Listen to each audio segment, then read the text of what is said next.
चलो नमस्कार।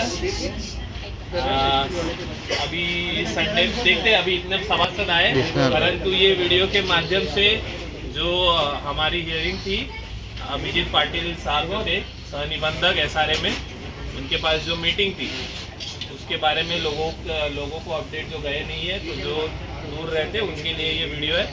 तो ये वीडियो के माध्यम से उन तक जो भी अपडेट थे उस दिन के जो हुआ SRA में उसकी जानकारी मैं देना चाहता हूँ।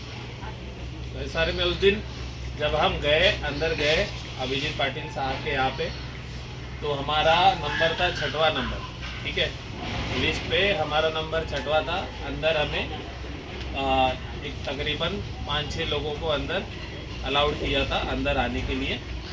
और वहाँ पे मिलिंद साहब थे, उनके जो असिस्टेंट थे जोशी सर करके, वो हमारे एडवोकेट करके वहाँ पे आए हुए थे। पिंकी यादव और जोशी सर, ऐसे 2 जन हमारे तरफ से वकील थे। वहाँ पे जाने के बाद हमारा जब नंबर आया, हम जब अंदर गए, हम तो पहले राह देख रहे थे कि हमारे कमेटी वाले जिन्होंने कंप्लेंट डाली हुई है, ठीक है, ये जो ऑर्डर के खिलाफ, तो वो कहाँ दिख नहीं रहे, पहले वही हम देख रहे थे। परंतु बोला चलो ठीक है, हम नंबर आने के बाद शायद से कहीं से आ जाए, क्योंकि उनका तो अब तक हमने देखा हुआ ही है, छुपे रहते हैं कहाँ पे, पूरे SRA के ऑफिस में कहाँ पे बैठे रहते हैं, छुपे रहते हैं चूहे जैसे, और जैसे नंबर आया वैसे आ जाते हैं। तो क्योंकि उनके वहाँ पे खबरी लोग हैं, बिल्डर के, जो बताते रहते हैं कि चलो ठीक है आपका नंबर वहाँ पे आ चुका है, ठीक है। तो उस दिन भी हमें वैसे ही लगा कि ऐसे ही कहीं से आ जाएंगे, कहीं से बिल से बाहर निकलेंगे और हमारे आगे आके प्रस्तुत हो जाएंगे और वहाँ पे अपना पक्ष रखेंगे। परंतु जब हम अभिजीत पाटिल सर के यहाँ पे गए तो उन्होंने पूछा कि जिन्होंने कंप्लेंट डाली हुई थी वो कहाँ पे है। तो हमने कहा कि हमें तो नहीं पता, हम तो हमारा पक्ष रखने के लिए यहाँ पे आ चुके हैं। तो उन्होंने कहा कि सामने वाले वकील भी नहीं आए क्या। तो हमें तो दिख रहा था कि राक्षी विकासक के जो वकील थे पिछले बार जो आए थे, हार्दिक जैन, सही बात है, जो हमारे एक मीटिंग में भी ऑनलाइन ज्वाइंट हुए थे। और पिछले बार जब ये कमेटी निकालने का जब ये प्रोसीजर था, तब ये हार्दिक जैन उनके वकील थे, तो वो वहाँ पे मंडरा रहे थे, दूसरे और तीसरे मंजिल के बीच में जो सीढ़ियाँ रहती है वहाँ पे वो मंडरा रहे थे, आगे पीछे कर रहे थे, और नीचे भी नहीं आ रहे थे ना ऊपर जा रहे थे। तो हमने कहा कि हमें कुछ पता नहीं, आप बाहर पूछ लीजिए। उन्होंने बाहर बटन दबाया, सिक्योरिटी को अंदर बुलाया, कहा कि फिर से एक बार बाहर दोहराइए, कोई त्रिमूर्ति से जो कंप्लेंट डाले हुए सुरेश मोरसकर और अन्य कृष्ण कुमार और ये खजिनदार जो है, उनमें से कोई या फिर उनका वकील कोई अगर हो तो अंदर आए। तो उन्होंने बाहर जाके फिर से कहा कि कोई है क्या, तो कोई नहीं था। फिर से वो अंदर आके उन्होंने बताया कि सामने वाली पार्टी के तरफ से कोई नहीं है। तो अभिजीत पाटिल साहब ने कहा अभी सामने वाले पार्टी के तरफ से कोई है नहीं, तो आपका क्या कहना है। तो हमारे वकील ने वहाँ पे सीधे तरीके से कहा कि अभी ये कंप्लेंट आपके पास जो आई हुई है, ठीक है, तो उसका मुद्दा क्या है कि नीचे जब बावनकुळे मैडम के यहाँ पे जो हियरिंग लगने वाली थी, ठीक है, बावनकुळे मैडम ने एक पहले नोटिस दिया, नोटिस देने के बाद उसमें समय दिया, 7 दिन का समय दिया था, परंतु उसके बाद डायरेक्ट देवयानी दळवी मैडम को अपॉइंट करने का लेटर निकाल दिया। इसके पहले लेटर नोटिस देने के बाद और ऑर्डर देने के पहले हमारा पक्ष सुना नहीं गया, ये सबसे बड़ा मुद्दा है उसमें। बाकी ये पात्र जो अभय योजना के सभासद है, जो अभी पात्र होने वाले हैं, उनका भी मतदार का हक है। ये सब चीज़ें उतनी इम्पोर्टेंट नहीं जितना इम्पोर्टेंट उनका हियरिंग है। तो हमारे वकील ने कहा कि एक आप काम कीजिए, जल्द से जल्द ये जो मैटर है वो फिर से नीचे भेजिए, किसके पास, तो बावनकुळे मैडम के पास, बावनकुळे मैडम के पास भेजिए, ताकि जो वो कह रहे हैं कि हमारा पक्ष सुना नहीं गया है, तो उनका भी पक्ष सुन ले। पिछले 8 महीने से क्या कहना चाहते हैं वो हमें आज भी हमें नहीं पता उनका पक्ष क्या है, ठीक है। ये सिर्फ भागने के जो तरीके होते हैं अपात्र लोगों के लिए, अभय योजना के लोगों के लिए, पिछले इलेक्शन के टाइम पे तो बहुत ज़्यादा अपात्र लोग थे, तब आपको नहीं लगा था, सही बात है ना मोरिया जी, तब तो बहुत ज़्यादा नंबर था अपात्र लोगों का। तब आपको नहीं लगा कि ये लोग भी हमारे ही सभासद है और इनके लिए भी रुका जाए? ऐसे तो नहीं हुआ था, इलेक्शन हो गया था तब भी। और आज सिर्फ ये 35-36 लोग जो है, जो अभय योजना के हैं, हम नहीं कहते कि वो हमारे सभासद नहीं है, हम भी कहते हैं वो हमारे सभासद है, परंतु कोई भी सोसाइटी, 700 लोगों की सोसाइटी, 3-4 हज़ार लोगों की सोसाइटी, कोई बिना नेतृत्व के पूरा 1 साल रहती है, तो इससे बड़ी बुरी बात क्या हो सकती है? उनका नेतृत्व करने वाला ही कोई नहीं है। जो था उनका कार्यकाल खत्म हो चुका है और तब से आज तक, ये सितंबर महीना चालू है, मतलब 9 महीने, दिसंबर से लेकर सितंबर, 9 महीने पे कोई ऐसे बॉडी पे है ही नहीं लीगली, उनका तो कार्यकाल खत्म हो चुका है।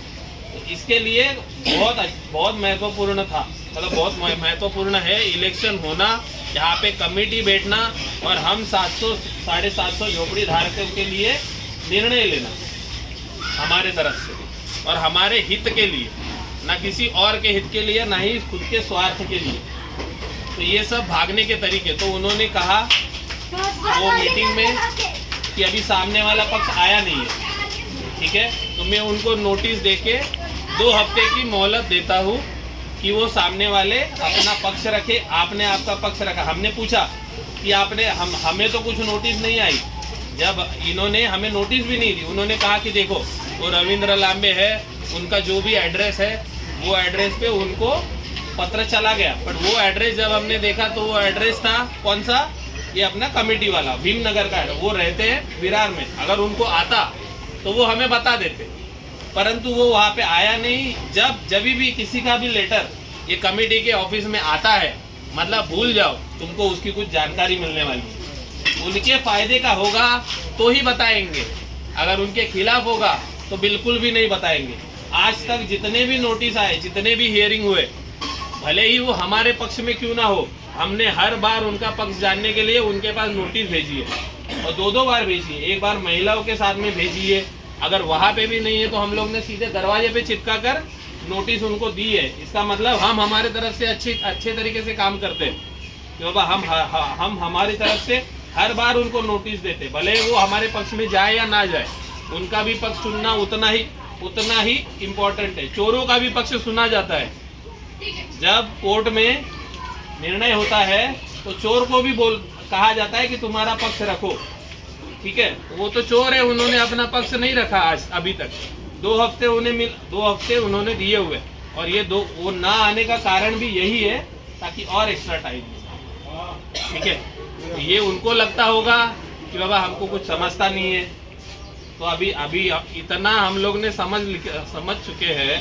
250 करोड़ का लोन हम लोग ने गायब कर दिया है, तो ये इलेक्शन कौन सी चीज है?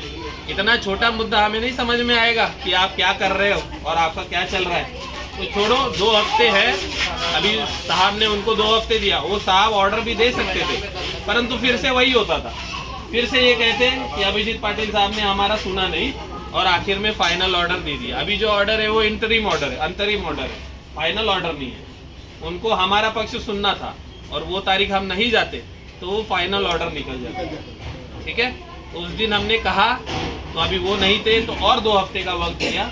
अगर वो उनका पक्ष नहीं रखते तो वो नोटिस निकालेंगे लास्ट हियरिंग की, और वो हियरिंग में वो कहेंगे वैसे जैसे हमारे वकील ने कहा है कि नीचे वाले सेक्शन में फिर से भेजिए बावनकुळे मैडम को, तो हम वहाँ से फिर से शुरुआत करेंगे। इसका मतलब क्या हुआ कि हम जो दिसंबर में थे, ठीक है, हम फिर से वहीं पे आ चुके हैं। एक तरीके से हमारे 7-8 महीने फिर से ये कमेटी वालों ने पूरे बर्बाद कर दिए। 5 साल तो बर्बाद कर ही दिए थे, ऊपर से ये 8-9 महीने और बर्बाद किए, और इसके आगे जो समय लगेगा इलेक्शन के तरफ जाने के लिए उतना भी और जोड़ लीजिए। आगे के 3-4 महीने तो आराम से जोड़ लीजिए। मतलब ये 1 साल पूरा खाने का काम कमेटी वालों ने फिर से कर दिया। खाने का काम इनको बहुत अच्छी तरीके से आता है, देने का काम तो मैंने कभी देखा नहीं। भाड़ा भी जो दिलाया है वो हमारी महिला है, हमारे सारे सभासद युवा की टीम है, उनके वजह से ही आया है। इनका 1 रुपए का उसमें कंट्रीब्यूशन है नहीं। उनको सिर्फ खुद का मालूम है और बिल्डर को कैसे यहाँ पे फायदा कराना ये सब मालूम है, ठीक है। तो ये अपडेट था। अभी हम क्या करने वाले हैं आने वाले हफ्ते में, अगले आने वाले ये जो अभी हफ्ता है, यहाँ पे जाके हम अभिजीत पाटिल साहब उनके पास जाके फॉलो अप करेंगे कि जल्द से जल्द वो 2 हफ्ते की नोटिस आप निकालिए और उनका जो पक्ष है आखिरकार वो सुनिए और हमारी फाइनल ऑर्डर निकालिए। हाँ, और हाँ ते पण सांगूंगा। और जैसे ही वो बावनकुळे मैडम के पास आएगा तो हम बावनकुळे मैडम को प्यार से समझाएंगे, ठीक है, कि बहुत हो गया ये जो खाली नोटिस निकालना और ऑर्डर देना। आपको भी पता होता है, इतने बड़े अधिकारी है, उनको सब पता होता है कि ऑर्डर कैसे फॉलो होती है। बीच में का एक स्टेप निकाल देना और बाद में ऑर्डर दे देना, और बाद में लोग खुश हो जाएंगे, 3-4 महीने निकल जाएंगे और सामने वाली पार्टी कंप्लेंट कर देगी कि हम लोग की प्रोसेस फॉलो नहीं हुई, तो हम लोग फिर से आ जाते हैं 0 पे।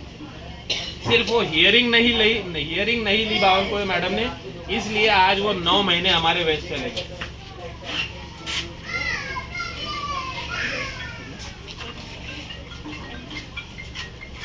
हाँ, तो यही बात है, इस बार प्यार से समझाएंगे कि मैडम आप जो हुद्दे पे हो आपको सारी प्रोसीजर मालूम है, जितना भी प्रोसीजर है सब फॉलो कीजिए। अगर नहीं होता है, ठीक है, तो हम हमारे तरफ से आपके ऊपर कंप्लेंट डालेंगे कि जानबूझकर प्रोसेस फॉलो नहीं होती आपके ऑफिस से। सही बात है, मतलब तुम ऑर्डर निकाल दोगे और तुम कहोगे कि मैं तुम्हारे पक्ष में हूँ, परंतु बीच के जो प्रोसीजर अगर फॉलो नहीं होगी तो कोर्ट भी कहेगा कल जाके कि ये गलती तो अधिकारी की है, उन्होंने इनका बात सुन के नहीं लिया, उन्होंने इन चोरों की बात सुन के नहीं ली। तो ये प्रोसेस फॉलो होना उतना ही जरूरी था।